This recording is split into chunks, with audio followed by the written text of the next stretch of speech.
"You're fired. Consider it my gift to you." The text message burned into my retinas as I stood in my wedding dress, bouquet still in hand. Moments ago, I'd said, "I do," to the love of my life. Now, in the church vestibule, surrounded by floating flower arrangements and the distant chatter of excited guests, I stared at my phone in disbelief. Tate Lawson, my boss's son, the man who'd made my work life miserable for 3 months, had chosen my wedding day, to terminate my employment. I showed the message to Karen, my brand new husband. His reaction surprised me. Instead of outrage, a knowing smile spread across his face. He took my trembling hands, kissed my knuckles, and whispered, "Check your messages later. Today belongs to us." How could he be so calm? I'd just lost my job as lead project manager at the most prestigious architecture firm in the city. The position I'd worked myself to exhaustion for. The career I'd built over 2 dedicated years. But something in Karen's eyes told me to trust him. So I silenced my phone, tucked it into my maid of honor's purse, and walked with my husband through the grand doors of the church, into a shower of rose petals and cheers. 3 hours later, during our first dance, Nima, my maid of honor, rushed over with wide eyes. "Waverly, your phone won't stop buzzing. You have 108 missed calls." I checked the screen. Calls from the office, from coworkers, and 17 from a number I recognized instantly. Gregory Lawson, the company owner himself, Tate's father. And that's when I realized this wasn't just a firing, this was the beginning of something much bigger than I could have imagined. Before I continue, if you're enjoying this story, please take a second to like and subscribe. Many listeners hear these stories but never engage, and that means you might miss future uploads when the algorithm skips you. Trust me, you'll want to hear how this ends. Now, back to my wedding day nightmare. My name is Waverly Abrams, and until that text message, I was the beating heart of Crescent Design Studio. I'm meticulous by nature, the kind of person who color codes her grocery lists and can spot a measurement error in architectural plans from across the room. My colleagues called me the database, because I remembered every client preference, every project detail, every deadline without needing to check notes. My parents were both teachers who valued precision and hard work. When Dad had his stroke during my first year of college, I nearly dropped out to help Mom with medical bills. Instead, I doubled my course load while working nights at a printing shop. I graduated with honors in architectural project management, with minor specializations in computer systems and urban planning.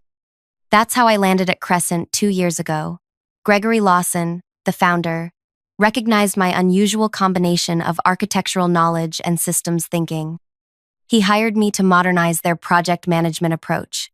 I designed a proprietary system from scratch, one that tracked every blueprint version, client request, budget allocation, and permit application. The system worked brilliantly.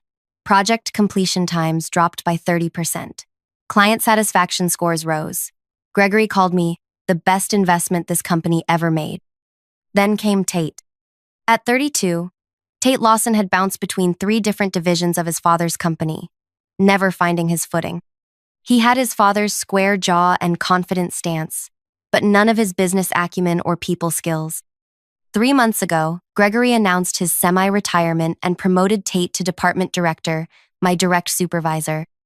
The atmosphere changed instantly.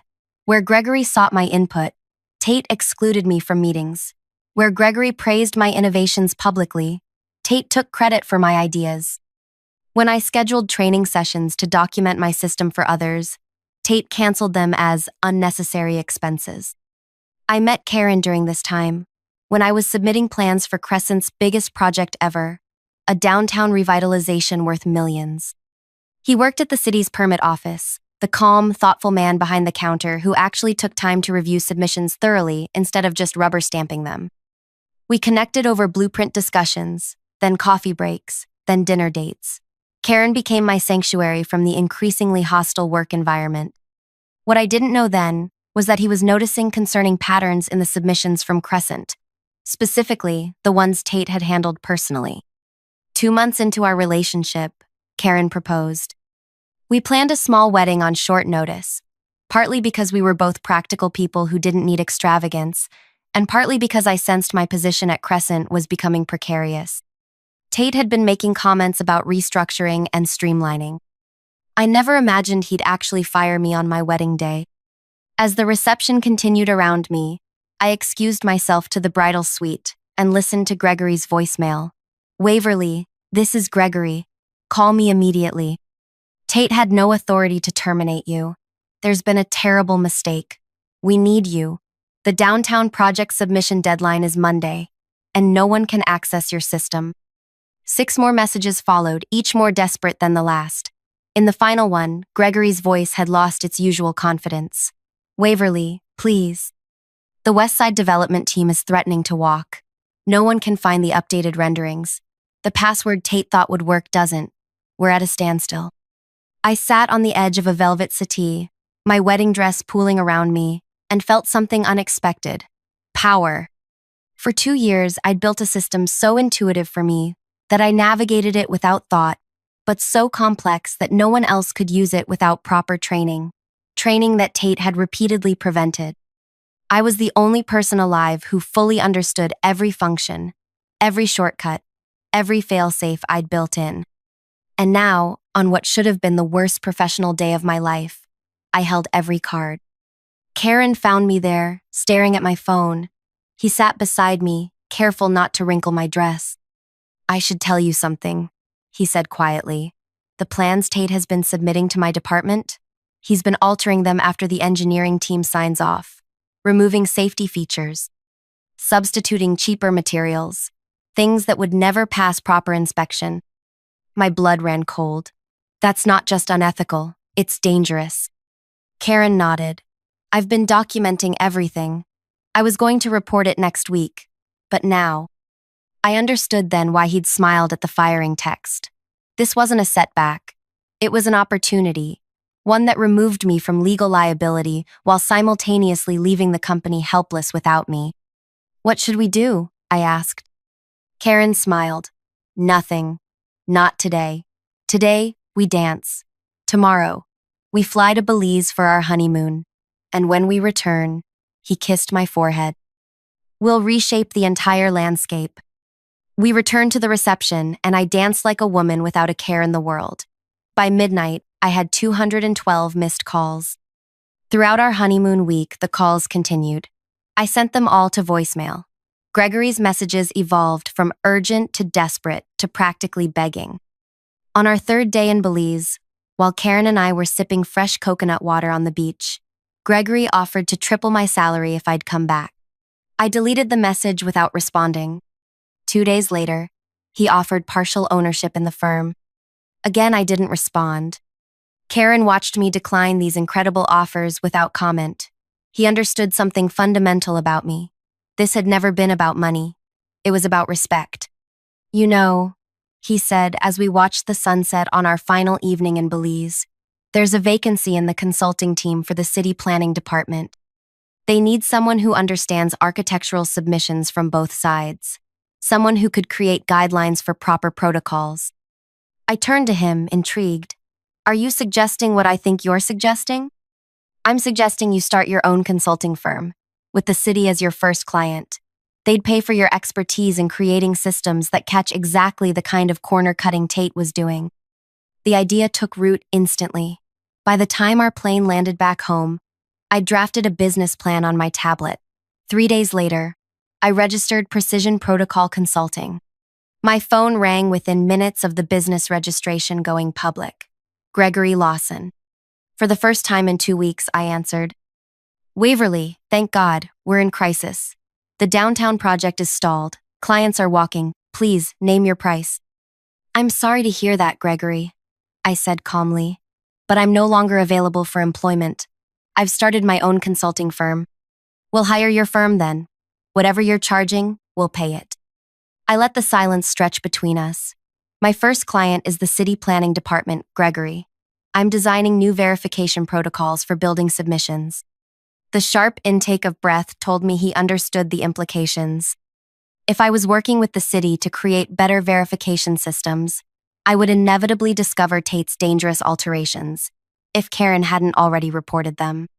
Waverly, please. Tate made a terrible mistake. He was jealous of your relationship with me, of your competence. Let me fix this. Some things can't be fixed, Gregory.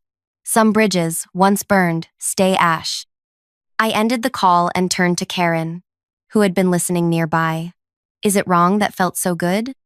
He shook his head. It's not wrong to stand up for yourself, or for public safety. The following week, I began my contract with the city. With my insider knowledge of how firms like Crescent operated, I quickly identified vulnerabilities in the current verification system.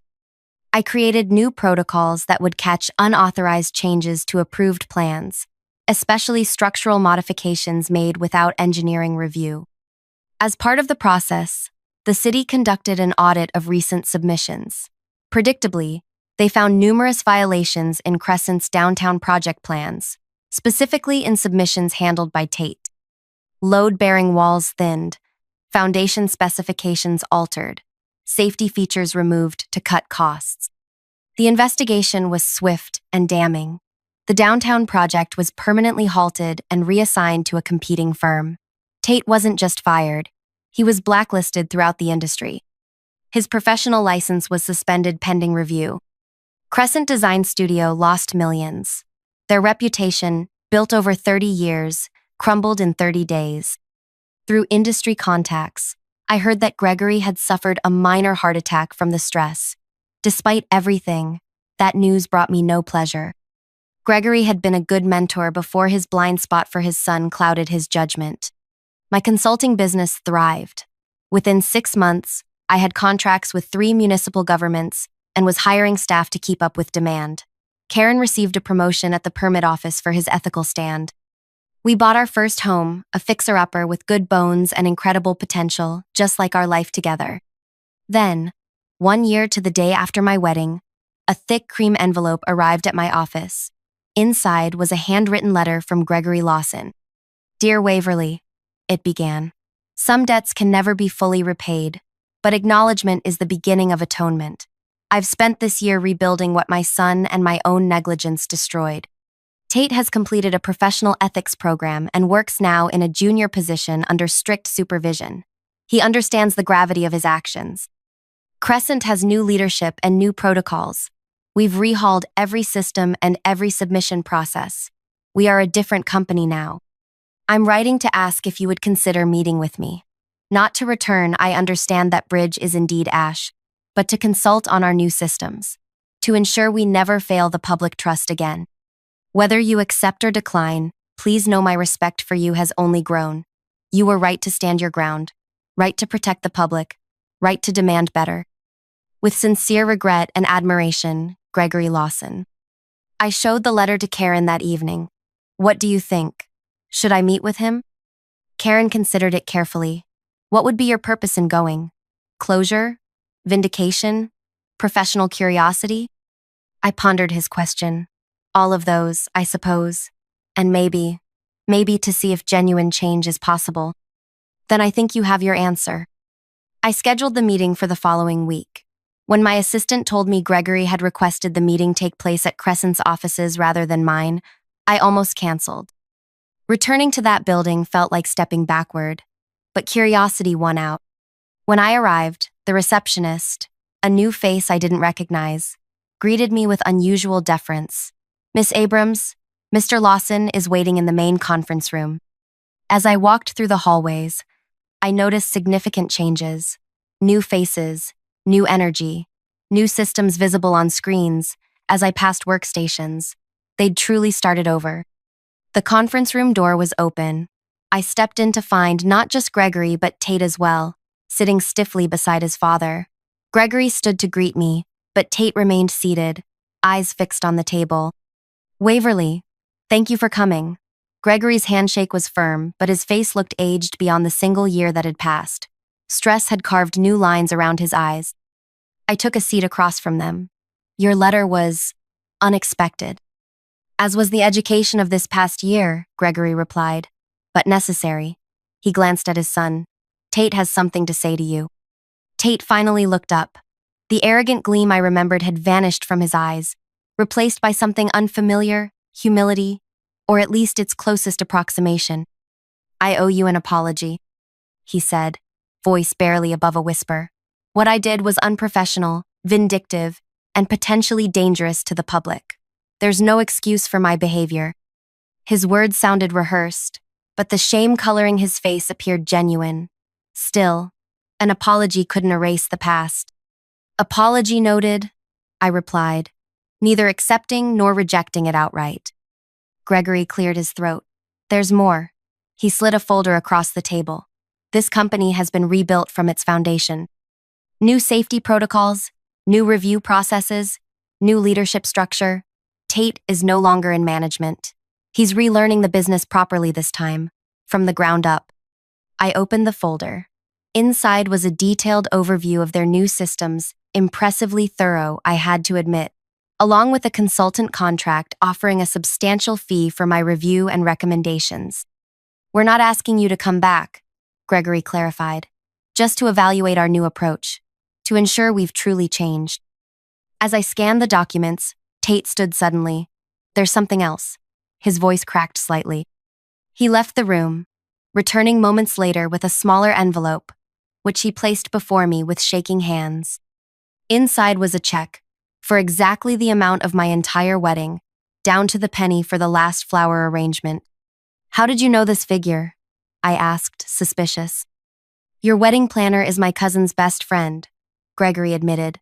I asked for the total. I wanted it to be precise. Tate spoke again, this time more steadily. Consider it our gift to you, the one I claimed to be giving when I had no right. A flash of anger surged through me. Did they really think money could fix this? That they could buy their way back to ethical standing?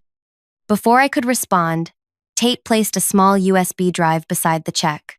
This also belongs to you.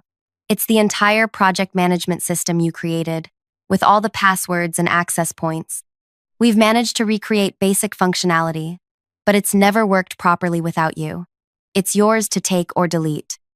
I stared at the tiny drive, feeling the weight of 2 years' work condensed into something I could hold between 2 fingers. The system I'd built with such care that had been used as a weapon against me when Tate prevented others from learning it. In that moment, looking at these 2 men, one broken by his own ethical failings, the other humbled by the consequences of his arrogance, I realized something profound about revenge. Sometimes it arrives without you having to deliver it yourself.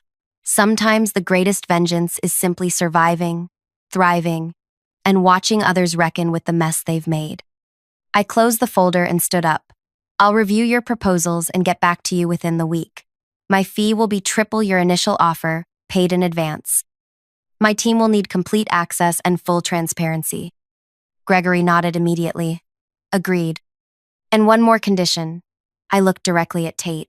You personally will complete every single training module I assign, no matter how basic or time-consuming. You'll learn every aspect of proper project management, ethical submission practices, and regulatory compliance. You'll become the company's foremost expert on doing things the right way. Color drained from Tate's face, but he nodded. Yes, I understand. Then we might have something to discuss. I gathered my belongings and walked to the door, pausing with my hand on the handle. Oh, and Gregory? The check is unnecessary. Seeing your son learn the value of integrity will be gift enough. I left them sitting there, the check untouched on the table, and walked out of Crescent Design Studio with my head high. But this isn't where my story ends. It's where the real transformation began. That evening, as Karen and I discussed the meeting over dinner, my phone pinged with a news alert. Crescent's competitor, the firm that had taken over the downtown revitalization project, was under investigation for bribery. They had allegedly paid off officials to fast-track approvals despite serious design flaws. Did you know about this? I asked Karen. He shook his head. The investigation just opened today. It's being handled by the state, not the city. I stared at my phone, mind racing. If Crescent's competitor fell, the downtown project would be in limbo again. Millions in development funds would sit idle, workers would lose jobs, and the community revitalization everyone had been promising for years would stall once more. Maybe this is why Gregory reached out now, Karen suggested. He must have known this was coming. He's positioning Crescent to retake the project. The realization hit me like a thunderbolt. I wasn't being offered a consulting job out of respect or regret. I was being courted because Gregory needed my systems and expertise to seize an opportunity when his competitor failed. I felt used all over again. "What are you going to do?"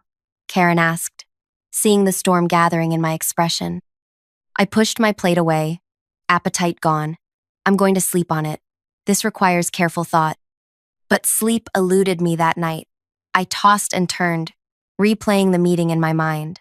Was Tate's contrition genuine, or just another performance? Was Gregory truly committed to ethical reform, or simply desperate to salvage his legacy? And most importantly, what did I want my role to be in whatever happened next? By morning, I had my answer. I called Gregory at 7 a.m. "I've reconsidered your offer," I told him. "I'm not interested in consulting for Crescent." The disappointment in his silence was palpable. "I understand," he finally said. "However," I continued, "I am interested in something else. A partnership." "A partnership?" His voice lifted with surprise. "My company oversees all project management and regulatory compliance. Crescent handles design and construction. We operate as separate entities but present as partners to clients. This way, I maintain my independence while ensuring ethical standards are met." "That's highly unusual," Gregory said slowly. "So is firing someone on their wedding day?"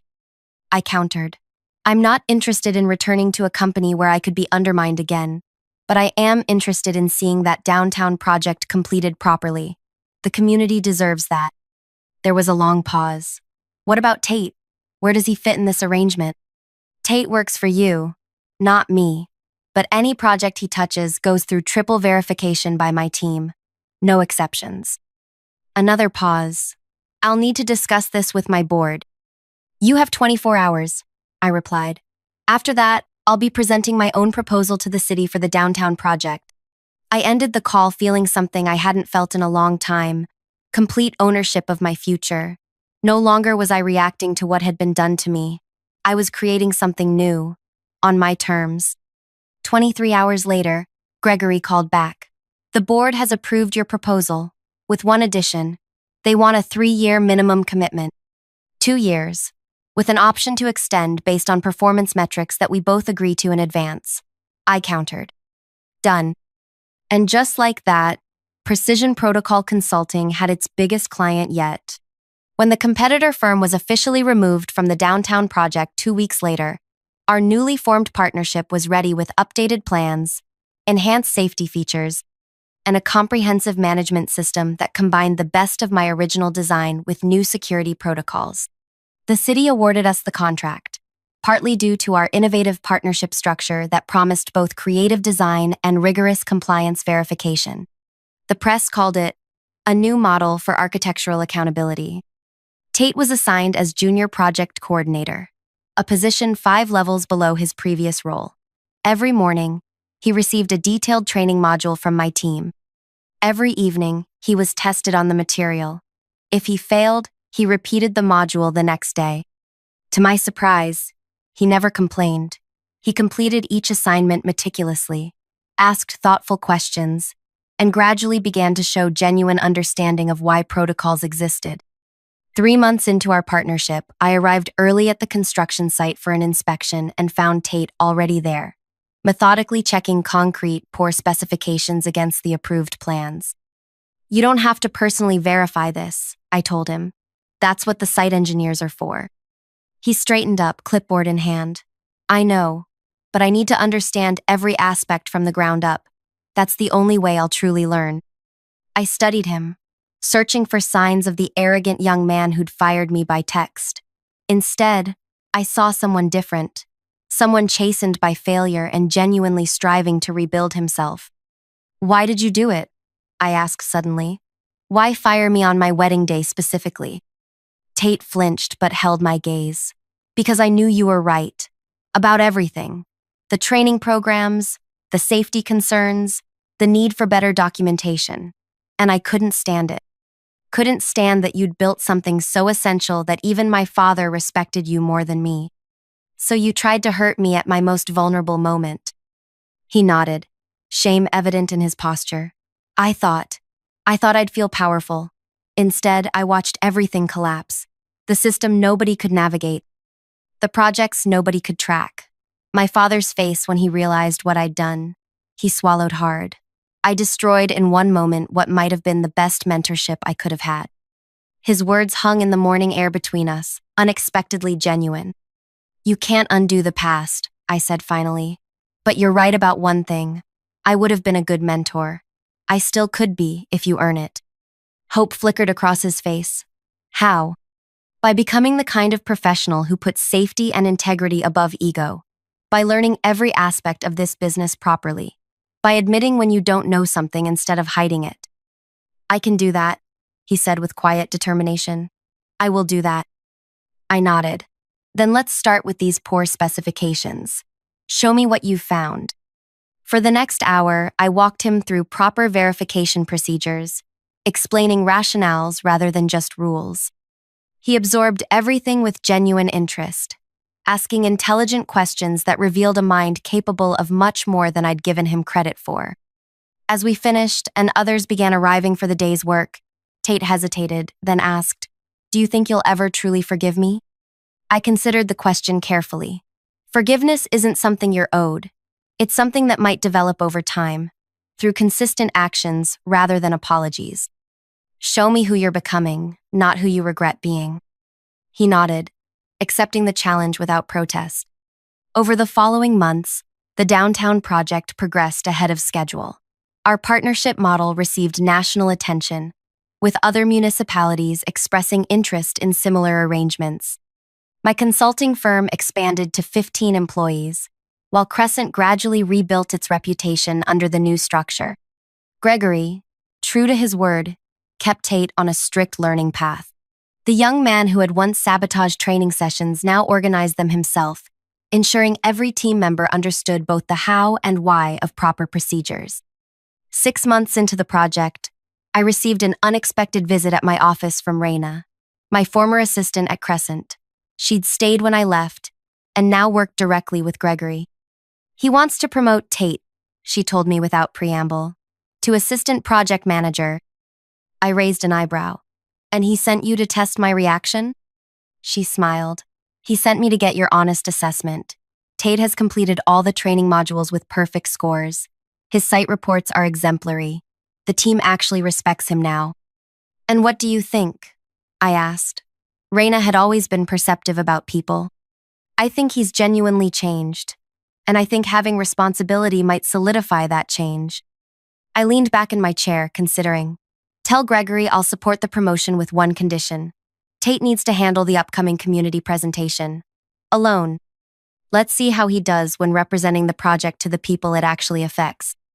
The community presentation was scheduled for the following week, a critical milestone where we would update neighborhood residents on construction progress, timeline, and how their input had shaped design modifications. It was a high-pressure situation, with potentially hostile questions from residents who'd seen previous promises broken. I attended incognito, sitting in the back row of the community center. Tate arrived early, setting up displays and greeting people personally as they entered. When he stepped to the podium, I noticed something surprising. He was nervous. The old Tate would have covered insecurity with arrogance. This version acknowledged it directly. Good evening, everyone. I'm Tate Lawson, Assistant Project Coordinator. Some of you may remember when this project stalled last year. That failure was partly due to my mistakes. Shortcuts. I tried to take that compromised safety and violated your trust. A murmur ran through the crowd. This level of candor was unexpected. I'm here today not just to update you on our progress, but to assure you that every aspect of this project now undergoes triple verification. Our partnership with Precision Protocol Consulting means nothing reaches construction without rigorous safety and compliance review. He proceeded to walk through the updated plans, highlighting areas where community feedback had directly influenced design changes. When tough questions came, he answered honestly, including several times when he said, "I don't know, but I'll find out and get back to you personally." By the end, the initial skepticism had transformed into cautious optimism. Residents approached him afterward with follow-up questions, which he addressed with patience and transparency. I slipped out before he could spot me, but I'd seen enough. The next day, I called Gregory. "I heard Tate did well yesterday," he said immediately. "He did, I was there." "And your verdict?" I paused, knowing my next words would significantly impact Tate's future. "I support the promotion. He's earned it." Gregory's relief was audible. "Thank you, Waverly. Your endorsement means everything. Just remember, trust is rebuilt in small moments of integrity, repeated consistently over time. One good presentation doesn't erase the past." "I understand. We all do." After hanging up, I stood at my office window, looking out at the downtown skyline where our project was gradually taking shape. Cranes swung against the blue sky, workers moved purposefully across the site, and the community had begun to believe again in the promise of revitalization. This wasn't the revenge I'd initially imagined when I returned from my honeymoon to 212 missed calls. It was something more complex, more nuanced, a reconstruction rather than a destruction.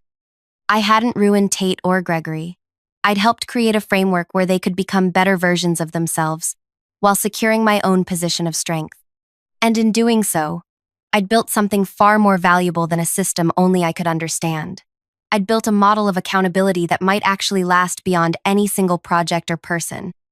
That evening, as Karen and I walked past the construction site on our way to dinner, we paused to watch the sunset glint off the partially completed structures.